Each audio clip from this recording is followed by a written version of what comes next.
நாம் பெற்றது தோல்வியா அல்லது வெற்றியா என்பதை மற்றவர்கள் எப்பொழுதுமே முடிவு செய்யவே கூடாது.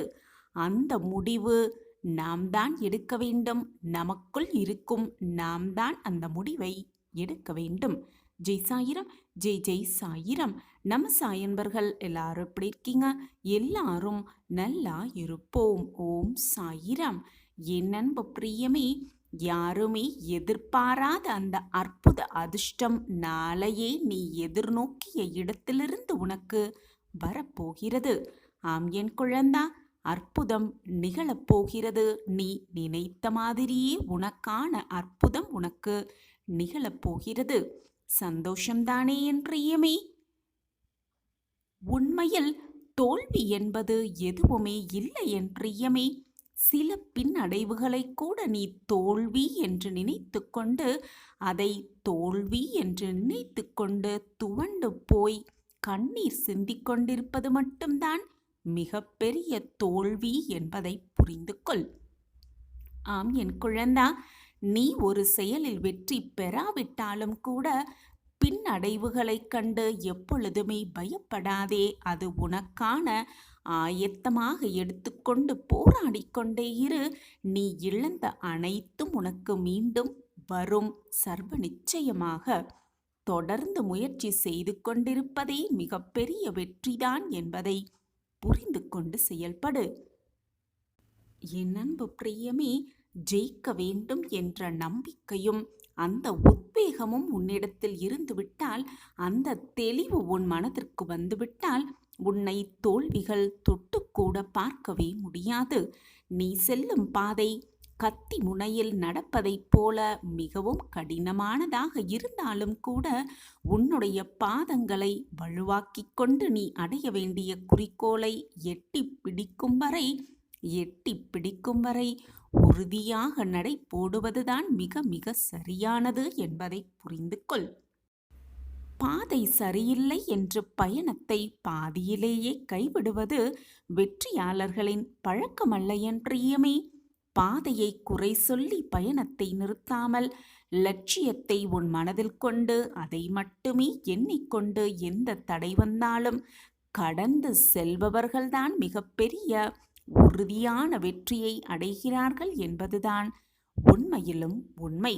ஆம் என் பிரியமே, வழிகள் பெரிதானால் உன்னுடைய இலக்கையும் பெரிதாக மாற்ற கற்றுக்கொள். யாராவது உன்னை அவமானப்படுத்தும்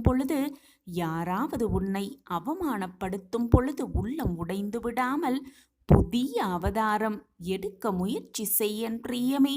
அந்த அவதாரமே உன்னை அவமானப்படுத்தியவர்களுக்கு கொடுக்கும் தக்க பதிலடியாகவே இருக்கும். வாழ்க்கையில் தோல்விகள் உன்னை வீழ்த்துகின்ற பொழுது அப்படியே விழுந்து விடாமல் விஸ்வரூபம் எடுக்க முயற்சி செய். யாராவது உன்னை புண்படுத்தும் பொழுது காயப்பட்டு கலங்கி நிற்காமல் காயங்களை மறைத்து கொண்டு புன்னகை செய்ய முயற்சி செய்ய பிரியமே. புன்னகை செய்ய முயற்சி செய்.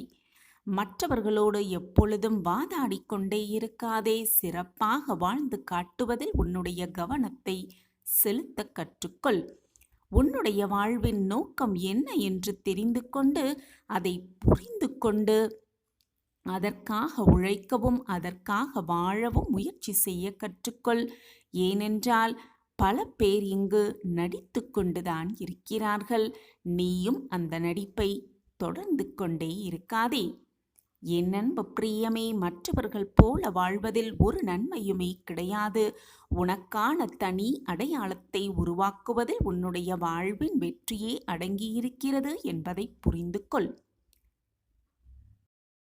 என் அன்பு பிரியமே, உன்னுடைய வாழ்வில் எப்பொழுதுமே விழிப்போடு இருக்க கற்றுக்கொள். விழிப்போடு இருக்க கற்றுக்கொள். உன்னுடைய இலக்கில் எப்பொழுதும் கவனமாக இரு.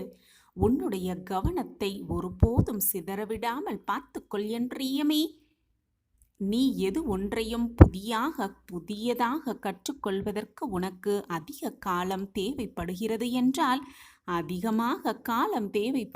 என்றால் உன்னிடம் எதையும் புரிந்து கொள்ளும் அறிவு குறைவாக இருக்கிறது என்று அர்த்தமல்ல என் பிரியமே.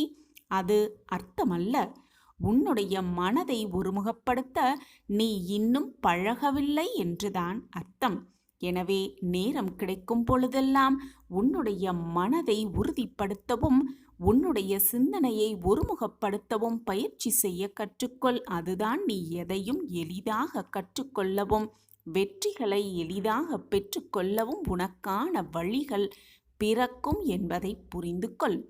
ஒரு கதவு மூடப்படும் பொழுது உனக்கான மற்றொரு கதவு திறக்கப்படுகிறது என்பதை புரிந்து கொள்.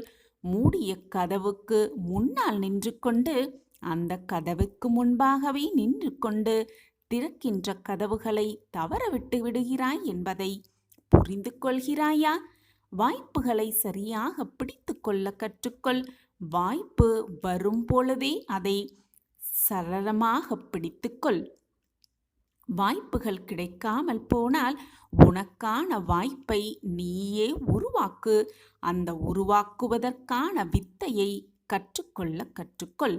உன்னுடைய கவனக்குறைவுகளால் எந்த ஒரு சிறிய வாய்ப்பையும் தவறவிட்டு விடாதே என் பிரியமே. வாய்ப்பு வரும் பொழுது அதை சரியாக பயன்படுத்திக்கொள். எந்த ஒரு செயலை செய்வதாக இருந்தாலும் சரி, அதில் உன்னுடைய நோக்கம் சரியாக இருக்கிறதா என்பதை ஆராய கற்றுக்கொள். அப்படி உன்னுடைய நோக்கம் மிக சரியாக இருந்தால் உன்னுடைய பாதைகள் எப்பொழுதுமே திறந்தே இருக்கும். வெற்றியின் உண்மையான ரகசியம் என்ன தெரியுமா? எடுத்த காரியத்தில் உறுதியாக நிற்பதுதான். எதை செய்ய வேண்டும் என்பதை முடிவு எடுத்துவிட்ட பிறகு எது தடையாக வந்து நின்றாலும் அதை செய்து முடிப்பதில் உறுதியாக யார் இருக்கிறார்களோ உறுதியாக இருப்பவர்களுக்கே வெற்றிகள் மிக மிக சுலபமாக வந்தடையும் என்பதே நிதர்சனமான உண்மை. ஆம் என் பிரியமே, வெற்றிக்கான ஆயுதம் அனுபவம்தான். அதை யாராலும் உனக்கு தேடி தரவே முடியாது என் பிரியமே. அதற்கு பல எதிரிகளையும் பல துரோகிகளையும் நிறைய தோல்விகளையும் நீ சந்தித்துதான் ஆக வேண்டும், சந்தித்துதான் தீர வேண்டும்.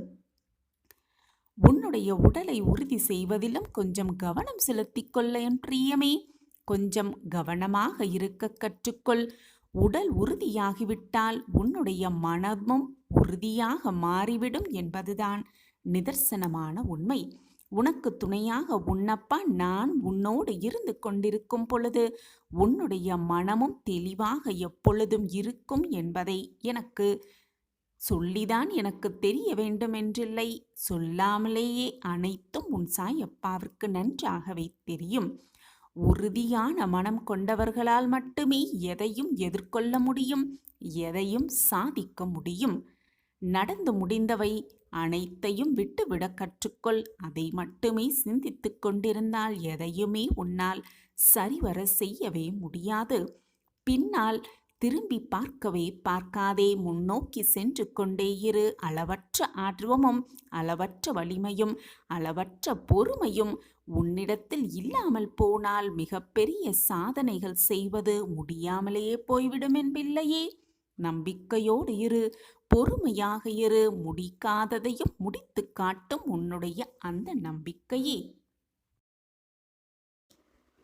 நீ மட்டுமல்ல, இந்த உலகத்தில் இருக்கும் அனைவருக்குமே விரும்பியது விரும்பியபடியே கிடைக்கும். ஆசைப்படுவது அப்படியே நடக்கும். ஆனால் உங்களுடைய விருப்பத்தில்தான் சற்று மாற்றம் வேண்டும். அந்த விருப்பத்தில்தான் சிறு தவறும் இருக்கிறது.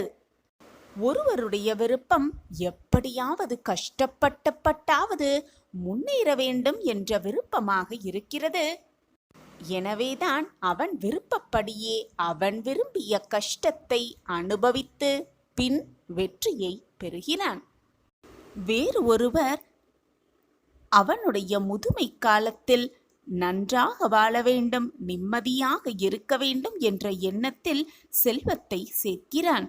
ஏன் செல்வத்தை சேர்க்கிறீர்கள்? உங்களுடைய முதுமை காலத்தில் எதற்காக செல்வம் தேவைப்படுகிறது என்று கேட்டால், முதுமை காலத்தில் நோய் நொடி வராமல் இருப்பதற்கும் வந்தாலும் அதற்கான தேவைகளை பூர்த்தி செய்வதற்காகத்தான் இந்த செல்வம் என்று சொல்கிறான். அவனுடைய விருப்பத்தின் பேரிலேயே அவன் நோய்வாய்ப்பட்டு கஷ்டப்பட்டு அந்த பணத்திலிருந்து அதிலிருந்து மீண்டு பின் நிம்மதியாக வாழ்கிறான். வேறு ஒருவரோ அவரைப் போல் வாழ வேண்டும், இவரைப் போல் வாழ வேண்டும் என்று விருப்பப்படுகிறார்கள். ஆனால் வெளி தோற்றத்திற்காகத்தான், வெளி தோற்றத்திற்கு மட்டுமே அவர்கள் சந்தோஷமாக இருப்பது போல ஒரு தோற்றம் தோன்றினாலும் அவர்கள் மனதிற்குள்ளும், ஏன் அவர்கள் உண்மையான வாழ்வில் கூடும் அத்தனை பிரச்சனைகளையும் சோதனைகளையும் அவர் சந்தித்து கொண்டுதான் இருக்கிறார்கள் என்பது விருப்பப்பட்ட அந்த மனிதனுக்கு தெரியவும் இல்லை, புரியவும் இல்லை. அதனால்தான் அவரைப் போல் வாழ வேண்டும், இவரைப் போல் வாழ வேண்டும் என்று ஆசைப்படுகிறான். அவனுடைய விருப்பப்படியே அவன் படுகின்ற அவரைப் போல் வாழ வேண்டும், இவரைப் போல் வாழ வேண்டும் என்று அவர்கள் படுகிற கஷ்டத்தையே விருப்பப்பட்டவனும் அனுபவிக்கிறான். பின் சந்தோஷத்தை பெறுகிறான்.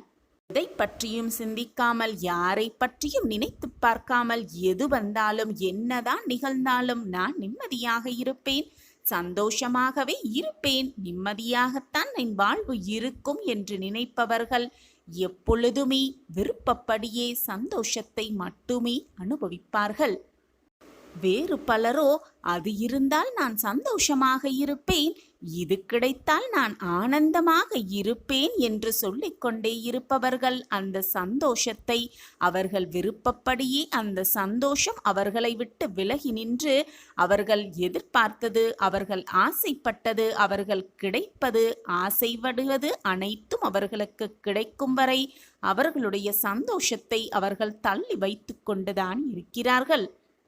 என் தலையை அடமானம் வைத்தாவது என்னுடைய கடனிலிருந்து நான் வெளியே வர வேண்டும் என்று நினைப்பவர்கள் நிச்சயமாக தலையை அடமான வைக்கக்கூடிய அத்தனை கஷ்டத்தையும் அனுபவித்து பின்தான் அந்த கடனிலிருந்து மீள்கிறார்கள்.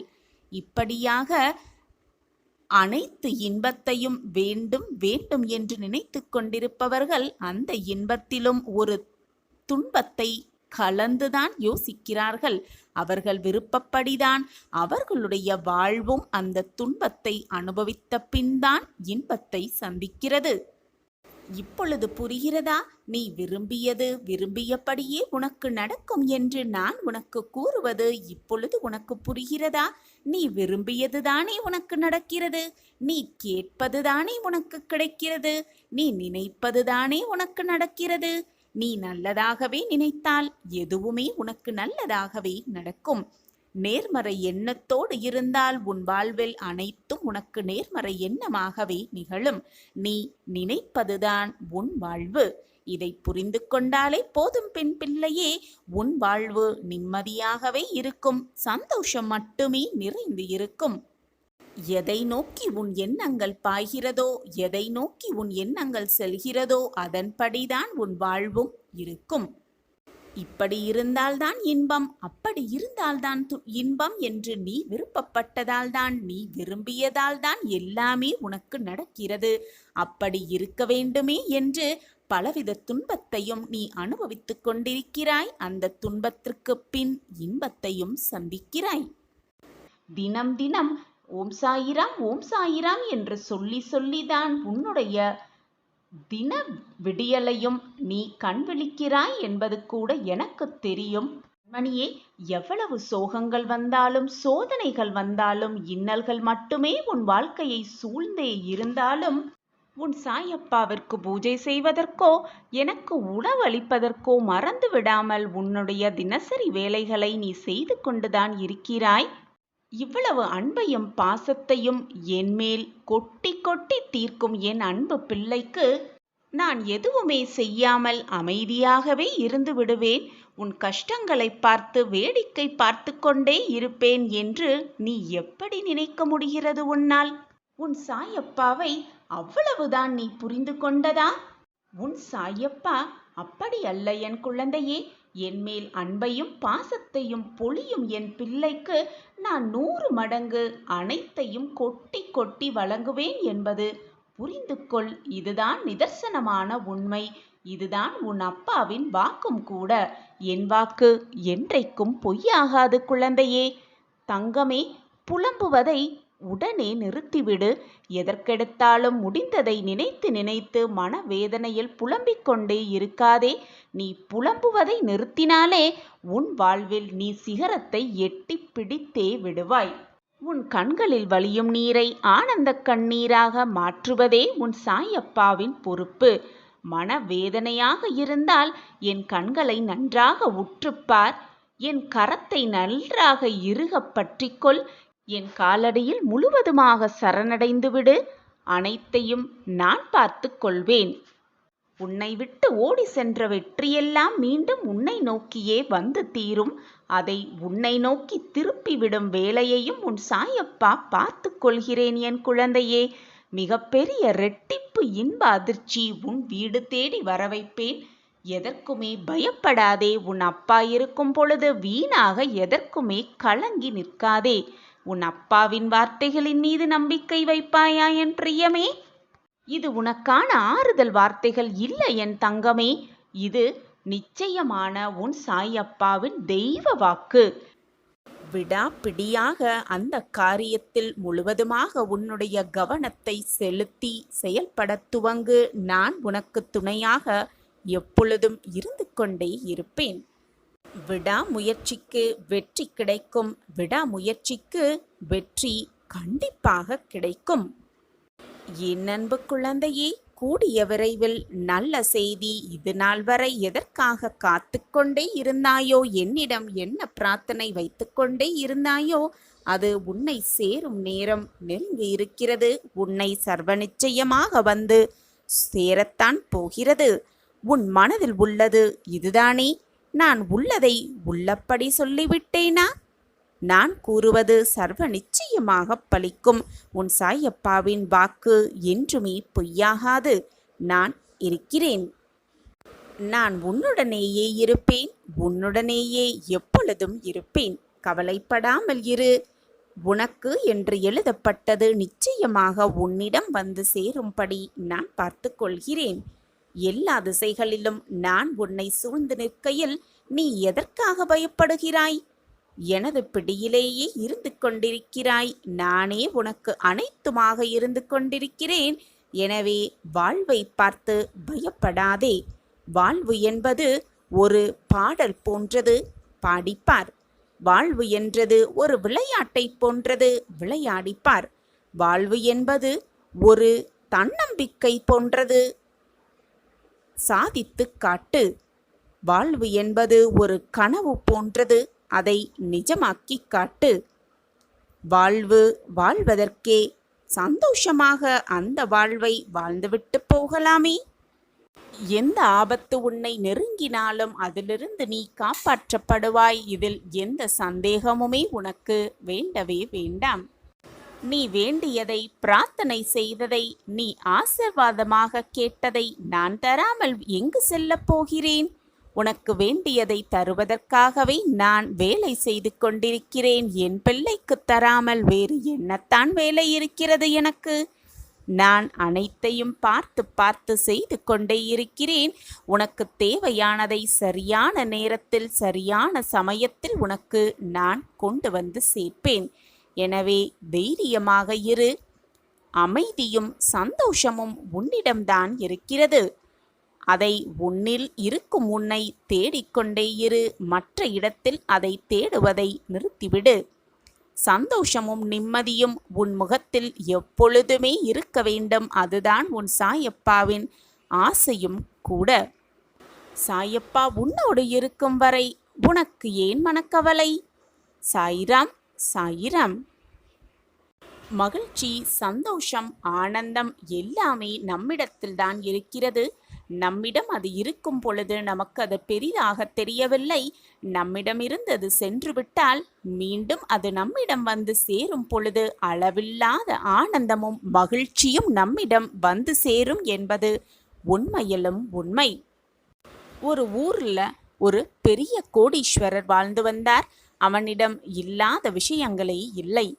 அத்தனையும் அளவுக்கு அதிகமாக கொட்டி கிடந்தது அந்த கோடீஸ்வரரிடத்தில். ஆனால் நீ உன் சாயப்பாவை தேடி அலைந்து கொண்டிருக்கும் அந்த நேரத்தில் நான் உன்னுடன் தான் இருக்கிறேன், உன் இதயத்தில் தான் வசித்துக் கொண்டிருக்கிறேன் என்ற என்னுடைய குரல் உன் மனக்குழப்பத்தால் உன் காதில் விழவே இல்லை. உன்னால் உணர்ந்து கொள்ளவும் முடியவில்லை, புரிந்து கொள்ளவும் முடியவில்லை. நீ மனவேதனையாக இருப்பதால்தான், மனக்குழப்பத்தோடு இருப்பதால்தான் என்னுடைய பார்வையில் நீ இருந்து கொண்டிருந்தாலும் உன் பார்வை என் மீது விழவில்லை. நான் உன் முன்னால் வந்து நின்றாலும் கூட உன்னால் அதை ஏற்றுக்கொள்ள மனப்பக்குவம் உன்னிடத்தில் இல்லை என்பதுதான் உண்மையிலும் உண்மை. நீ அப்படி இருப்பதற்கு காரணம் என்ன தெரியுமா? தேவையில்லாமல் அனைத்து பிரச்சனைகளையும் உன் மனதில் போட்டு குழப்பிக் கொண்டிருப்பதால் தான் உன்னால் எதையுமே புரிந்து கொள்ள முடியவில்லை, எதையுமே உணர்ந்து கொள்ளவும் முடியவில்லை. என் அன்பு குழந்தா, இலக்குதான் மிக மிக முக்கியம்.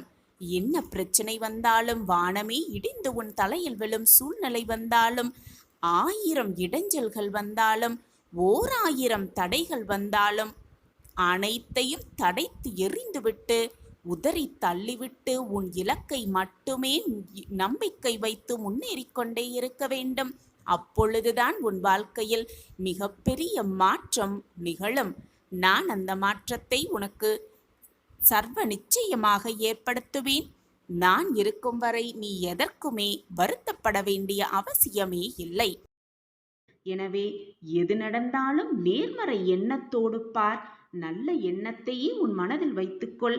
உன் பார்வை போல், உன் நினைப்பு போல் எல்லாம் நன்மையாகவே நடக்கும். ஒரு தவறு செய்துவிட்டால் அது தவறு, நான் செய்தது தவறுதான், என்னை மன்னித்து விடுங்கள் என்று ஒப்புக்கொள்ள பழகிக்கொள். அதை விடுத்துவிட்டு நான் தவறு செய்யவே இல்லை என்று அடித்து பேசாதே. அது மட்டுமல்லாமல் செய்த தவறை மூடி மறைத்தால் வாழ்வில் என்றைக்குமே முன்னேறவே முடியாது. நீ தவறை ஒப்புக்கொள்ளும் நிமிடம் உன் மனம் வலியைத்தான் ஏற்படுத்தும், கேவலமாகத்தான் தோன்றும். ஆனால் ஒப்புக்கொண்டால் உன் வாழ்க்கை மாறுவதை நீயே மகிழ்ச்சியாக காண்பாய். அந்த வலியை நீ அனுபவித்தால் பிறகு அந்த வலி உன் மனதிலிருந்து நிச்சயமாக கரைந்துவிடும். அதை விடுத்துவிட்டு அந்த தவறை மூடி மறைத்தால் அதுவே மனதிற்குள் நீ காலம் காலமாக வலியை ஏற்படுத்தி கொண்டே இருக்கும். உனக்கான பாதையை நான் காண்பிக்கிறேன், உனக்கூடையே நான் நடந்தும் வருகிறேன். திடீரென்று மனதில் ஒரு விதமான சஞ்சலம், நீ செல்லும் பாதையில் குழப்பம். அப்பொழுதும் உன்னிடத்தில்தான் நான் இருந்து கொண்டிருக்கிறேன். அந்த தருணம் உன் கண்களை மறைத்துவிடும். நான் உன் அருகிலேயே இருப்பேன் என்பதை மறைந்துவிடும். நல்லது உன் கண்ணை மறைத்தவுடன் இது நமக்கான பாதை அல்ல, நல்ல வழி அல்ல என்பதை உன் மனது தானாகவே நினைக்க தோன்றும். எதற்கு அப்பா இந்த விளையாட்டு? என் வாழ்க்கையில் ஏன் இவ்வளவு கஷ்டங்கள் என்னை சூழ்ந்து இருக்கிறது என்று நீயே என்னை கோபித்துக் கொள்வாய். ஆனால் அப்பொழுதும் நான் உன்னுடனேயே பயணித்துக் கொண்டிருக்கிறேன் என்பதை நீ மறந்து விடுகிறாய். எந்த துயரம் வந்தாலும் மன சஞ்சலப்படாதே, வெறுக்காதே, வாழ்க்கையை துவண்டு விடாதே. எப்பொழுதும் நம்மை காப்பாற்ற அப்பா இருக்கிறார். எந்த நேரத்திலும் நம்மை காப்பாற்றுவார், நமக்கு உறுதுணையாக இருப்பார், நல்ல வழியில் அழைத்து செல்வார் என்ற நம்பிக்கை மட்டும் உன் மனதில் இருந்தால் போதும். நீ வெற்றிக்கான வழியை கூடிய விரைவில் கண்டே பிடித்து விடுவாய். செய்யலாமா வேண்டாமா, இதை செய்தால் அந்த சிக்கல்களிலிருந்து நாம் வெளியேறி வந்து விடுவோமா அல்லது வேறு பல சிக்கல்களில் மாட்டி விடுவோமோ என்று கேள்விகளை உன்னில் எழுப்பிக் கொண்டே எந்த சூழ்நிலையிலும் எடுக்காமல், எந்த ஒரு பிரச்சனைக்கு விடிவு காலம் பிறக்காமல் நீயே அதில் மாட்டிக்கொண்டு தவித்துக் கொண்டிருக்கிறாய். கண்மணியே, நீ என்ன யோசித்தாலும் என்ன செய்தாலும் உனக்காக உன்னில் இருக்கும் உன் அப்பா உன்னை கவனித்து கொண்டுதான் இருக்கிறேன், உன்னை பார்த்து கொண்டுதான் இருக்கிறேன். தவறான பாதையில் நீ சென்றால் உன்னை கைப்பிடித்து இழுக்கும் அனைத்துமாக உன் அப்பா இருக்கும் பொழுது வீணாக எதற்கெடுத்தாலும் பயப்படுகிறாய். உன்னால் நான் மகிழ்ச்சி அடைந்தேன் என் கண்மணியே. தினம்தோறும் என்னை நீ பார்த்து, சாயிநாதரை என்னை காப்பாற்றுங்கள், என் வாழ்க்கையை மீட்டெடுங்கள் என்று எனக்கு அன்போடு பாசத்தோடும் எனக்கு செய்ய வேண்டிய அனைத்தையும் செய்து கொண்டுதான் இருக்கிறாய். என்ன கஷ்டம் வந்தாலும் என்னை மறக்காமல் தினமும் பூஜை செய்து கொண்டுதான் இருக்கிறாய். உன்னால் நான் மகிழ்ச்சியடைந்தேன், மிக ஆனந்தம் அடைந்தேன். உன் வாழ்க்கையில் என்ன சிக்கல் வந்தாலும் என்ன சோதனைகள் நிகழ்ந்தாலும் உன்னை நிச்சயமாக அதிலிருந்து காப்பாற்றுவேன். இது உன் சாயப்பாவின் தெய்வீக வாக்கு. என் வாக்கு என்றைக்கும் பொய்த்ததில்லை. என் வாக்கு என்றையாவது பொய்த்ததுண்டா? இதை உனக்கே புரியும் அல்லவா, தெரியும் அல்லவா? பின் உன் மனதை போட்டு இப்படி வருத்திக் கொண்டிருக்கிறாய்? சிக்கல்களிலிருந்து உன்னை பாதுகாக்க எந்த ரூபத்திலாவது நான் நிச்சயமாக வருவேன்.